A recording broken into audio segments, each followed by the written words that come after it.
शुरुआत करेंगे इस वक्त की बड़ी खबर के साथ। बरेली हिंसा को लेकर बड़ी खबर आपको बता दें, जहां ताबड़तोड़ कार्रवाई जारी है। बता दें कि तौकीर के मददगार नफीस को लेकर बड़ा खुलासा हुआ है। नफीस ने नदीम के साथ मिलकर षड्यंत्र रचा था। सभी लोगों को 1 बजे मस्जिद में बुलाया गया था।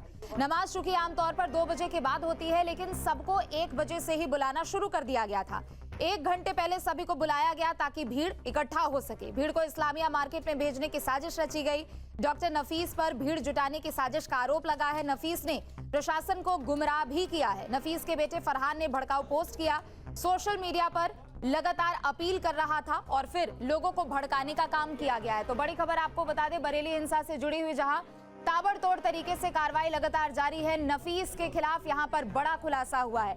तौकीर रजा के मददगार नफीस को लेकर बड़ा खुलासा। नफीस ने नदीम के साथ मिलकर लोगों को इकट्ठा करने का प्लान बनाया था। चूंकि नमाज 2 बजे के बाद होती है, लेकिन दोपहर 1 बजे से ही लोगों को जुटने के लिए कहा जाने लगा। नफीस के बेटे फरहान ने लगातार सोशल मीडिया पर पोस्ट डाले, भड़काऊ पोस्ट डाला गया उसकी ओर से, और उसके बाद भीड़ एक एक करके यहाँ पर जुटनी शुरू हो गई। तो सभी लोगों को 1 बजे मस्जिद में बुलाया गया था। नमाज हालांकि आमतौर पर 2 बजे के बाद होती थी, लेकिन उस दिन यानी शुक्रवार को जिस दिन हिंसा हुई थी, लोग 1 बजे से ही यहाँ पर जुटने लगे थे। भीड़ को इस्लामिया मार्केट में भेजने की साजिश रची गई। इस्लामिया मार्केट जहाँ पर भीड़ को बुलाया गया और उसके बाद देखा गया कि वहाँ हिंसा भड़की है। तो नफीस ने प्रशासन को गुमराह भी किया है। नफीस के बेटे फरहान की ओर से सोशल मीडिया पर भड़काऊ पोस्ट किए गए थे, जिसके बाद लोग एक के बाद एक बड़ी संख्या में वहां पर जुटते चले गए और बरेली में पश्चिम बंगाल के रहने वाले हैं। हालांकि देखा जाए तो इस पूरे मामले में अब तक 3 इनकाउंटर हो चुके हैं और जो महिला पुलिस बल की जो जवान हैं, जो महिला पुलिसकर्मी हैं, उनको आप देख सकते हैं यहाँ पर फ्लैग मार्च करते हुए। हालांकि पुलिस पूरी तरीके से सतर्क है। हालांकि देखा जाए तो इस वक्त बरेली में शांति का माहौल है, लेकिन पुलिस अपनी तरफ से पूरी तरीके से सतर्क नजर आ रही है। पूरा एहतियात बरता जा रहा है ताकि जो घटना यहाँ पर उस दिन देखने को मिली, वैसी घटना दोबारा ना हो सके। तमाम संदिग्धों पर नजर रखी जा रही है और ये कोशिश की जा रही है कि आने वाले समय में हर स्थिति से लोगों को बचाया जा सके, क्योंकि जो घटना हुई उस घटना के बाद कई ऐसे सवाल थे जो सबके लिए सबब बने। हालांकि देखा जाए तो तौकीर रजा जिसने उस प्रोटेस्ट को कॉल किया था, एक बड़े मौलाना है और चूंकि इससे पहले कई बार तौकीर रजा के द्वारा फतवा भी जारी किया जा चुका है। तो तौकीर रजा इस वक्त पुलिस की गिरफ्त में है। कल बुलडोजर की कार्रवाई हो चुकी है और तौकीर रजा के जो सहयोगी हैं, चाहे हम नदीम की बात करें, आरिफ की बात करें या फिर तौकीर रजा के दामाद की बात करें, कल तौकीर रजा के दामाद को गिरफ्तार किया गया। करोड़ों की जो प्रॉपर्टी है उसको सील किया जा चुका है। तौकीर रजा के एक रिश्तेदार की प्रॉपर्टी पर कल बुलडोजर की कार्रवाई देखने को मिली। और अगर पुलिस प्रशासन की बात करें तो अब तक तकरीबन 150 से ज्यादा ऐसी संपत्तियां हैं जिनको चिन्हित किया गया है। और चूंकि जो पुलिस की कार्रवाई है लगातार चल रही है, सबसे महत्वपूर्ण बात यह है कि कल दशहरा है, तो वैसे में ये जो फ्लैग मार्च है काफी अहम हो जाता है, ताकि एक मैसेज दिया जा सके कि अगर आपने कानून को हाथ में लिया तो आपको किसी भी हाल में छोड़ा नहीं जाएगा, आपके खिलाफ सख्त कार्रवाई की जाएगी। जी बिल्कुल अविनाश, क्योंकि देखिए कल तो एक तरफ दशहरा है, उसे लेकर भी यहाँ पर पूरी चौकसी पुलिस प्रशासन की ओर से देखने को मिल रही है, लेकिन दूसरी तरफ अभी अगर बरेली की परिस्थिति की बात करते, वहां के माहौल की बात करते हैं, तो वहां पर कितनी ज्यादा मुस्तैदी है और किस तरीके से पूरी कार्रवाई की जा रही है?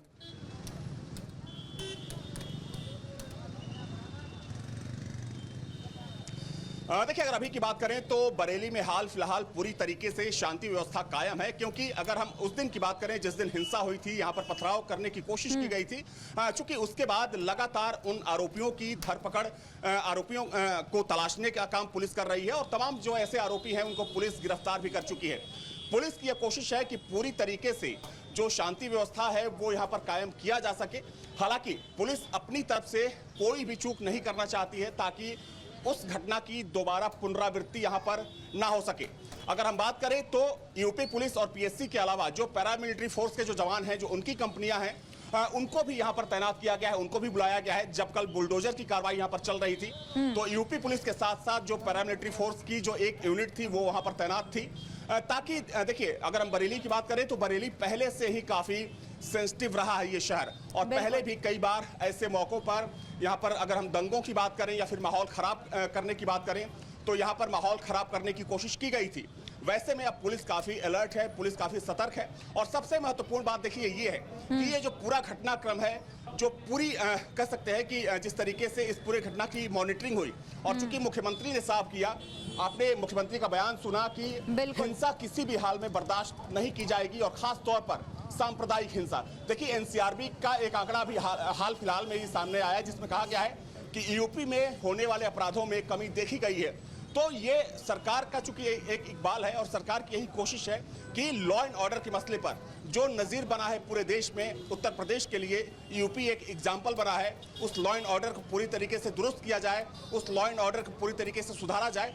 और लॉ एंड ऑर्डर को दुरुस्त करने के लिए ऐसी तस्वीर सामने आना बहुत ज़रूरी होता है, क्योंकि इससे कहीं ना कहीं मैसेज आता है उन लोगों में जो माहौल ख़राब करना चाहते हैं, जो समाज में कहीं ना कहीं अशांति पैदा करना चाहते हैं। तो जाहिर सी बात है कि इस तस्वीर के जरिए पुलिस भी एक मैसेज देने की कोशिश कर रही है कि बरेली में शांति पूरी तरीके से बहाल है और अगर आपने माहौल खराब करने की कोशिश की, बिल्कुल, और सख्ती भी यहाँ पर लगातार बढ़ती जा रही है। क्योंकि कल का जो दिन है वो भी काफी ज्यादा संवेदनशील माना जा रहा है, हालांकि पुलिस की चौकसी दिख रही है। लौटेंगे अविनाश आपके पास। तो ये सीधी तस्वीरें दरअसल बरेली से आपको दिखा रहे हैं, जहाँ पुलिस प्रशासन की ओर से फ्लैग मार्च एक तरीके से और गश्त एक तरीके से यहाँ पर किया जा रहा है, ताकि कल जो रावण दहन है और कल दशहरा का जो त्योहार है उसे देखते हुए इलाके में ज्यादा यहाँ पर स्थिति तनावपूर्ण ना हो। और चलिए इसी बीच आपको सीधा सुनाते हैं कि एसएसपी अनुराग आर्य ने इस पूरे मामले पर क्या कहा है। सुबह 10:30 पौने 11 बजे के आसपास एक वीडियो जारी की गई जिसमें कहा गया कि कार्यक्रम कोई निरस्त नहीं हुआ है और कार्यक्रम जैसे भी था, जिस तरीके से उन्होंने डिक्लेयर किया था इसी तरीके से होगा। उसके बाद जो आईएमसी के पदाधिकारी हैं उनके द्वारा ये मैसेज कन्वे कराया गया कि सभी लोग सभी जगह जो जुम्मे की नमाज होगी वो 1 बजे होगी। और उसके बाद लोग नमाज पढ़ने के बाद नौमेला मस्जिद, जहाँ पे पहले ज्ञापन का कार्यक्रम था, अपील में लिखा गया था कि ज्ञापन दिया जाएगा, वहाँ एकत्र होंगे और उसके बाद इस्लामिया कूच करेंगे।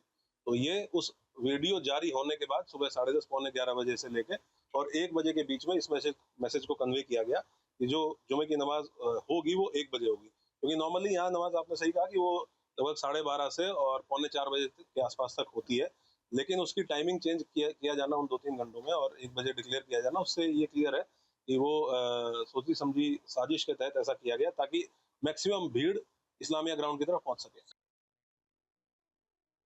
कल तक पुलिस के द्वारा 73 अभियुक्तों को गिरफ्तार करके जेल भेजा गया था। आज टोटल 8 अभियुक्तों को पुलिस के द्वारा गिरफ्तार किया गया है, जिसमें 2 अभियुक्त पुलिस मुठभेड़ के दौरान थाना सीबीगंज की टीम के द्वारा गिरफ्तार किए गए हैं। इसके अलावा 6 अन्य अभियुक्त हैं, जिसमें थाना कोतवाली के द्वारा डॉक्टर नफीस खान पुत्र अब्दुल वहीद और फरमान खान पुत्र नफीस खान, ये 2 अभियुक्त गिरफ्तार किए गए हैं। टोटल पुलिस के द्वारा अब तक 81 अभियुक्त इसमें गिरफ्तार किए जा चुके हैं। हम लोगों की टीमें सीसीटीवी के माध्यम से, ICCC कंट्रोल रूम के जो फुटेजेज उपलब्ध हैं उसके माध्यम से, ड्रोन की जो फुटेजेज उपलब्ध हैं उसके माध्यम से लगातार इस आइडेंटिफिकेशन के लिए लगे हुए हैं कि कौन कौन ऐसे लोग थे जो भीड़ को उकसाने में और भीड़ को एग्रेसिव बनाने में शामिल थे। तो एसएसपी अनुराग आर्य के बयान को भी सुना आपने, जहां उनकी ओर से जानकारी दी गई है। अविनाश भी लगातार हमारे साथ बने हुए। अविनाश, एक बार फिर से आपका रुख करते हुए, देखिए एक तरफ अनुराग आर्य की भी ओर से बड़ी जानकारी दी गई। दोपहर 12:30 बजे से लेकर पौने 4 बजे तक का समय था जहां पर नमाज अदा की जानी थी। दूसरी तरफ नफीस को भी लेकर यही बड़ा खुलासा हुआ है कि 2 बजे के बाद जो नमाज होती उसको 1 बजे का समय कर दिया गया, ताकि और लोगों को सोशल मीडिया के जरिए ये बताया गया कि लोग ज्यादा से ज्यादा जुड़ते चले जाएं। ना सिर्फ नफीस बल्कि उसके बेटे फरहान की ओर से सोशल मीडिया पर भड़काऊ पोस्ट डाला गया।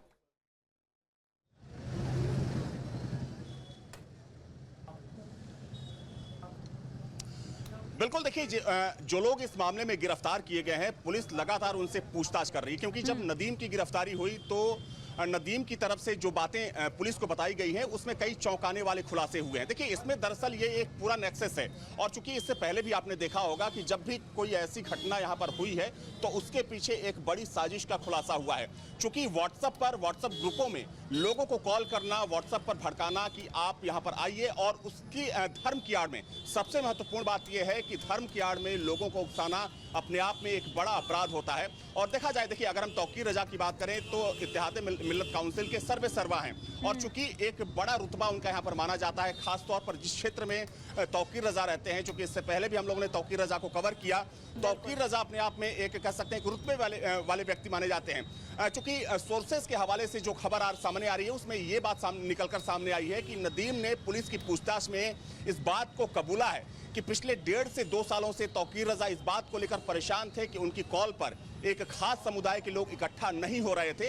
तो ये अपने आप में बहुत बड़ा चौंकाने वाला खुलासा है, क्योंकि देखिए अगर इस तरीके की चीजें सामने आएंगी तो यहाँ पर मिली थी। अविनाश लौटेंगे आपके पास, आप बने रहिए हमारे साथ। तो देखिए बरेली हिंसा को लेकर लगातार यहाँ पर कार्रवाई की जा रही है। चूंकि नफीस को लेकर एक के बाद एक बड़े खुलासे हो रहे हैं। एसएसपी अनुराग आर्य की भी ओर से यहाँ पर जानकारियां दी गई है। नमाज का जो समय था दोपहर 12:30 बजे से लेकर 3:45 बजे तक का समय था।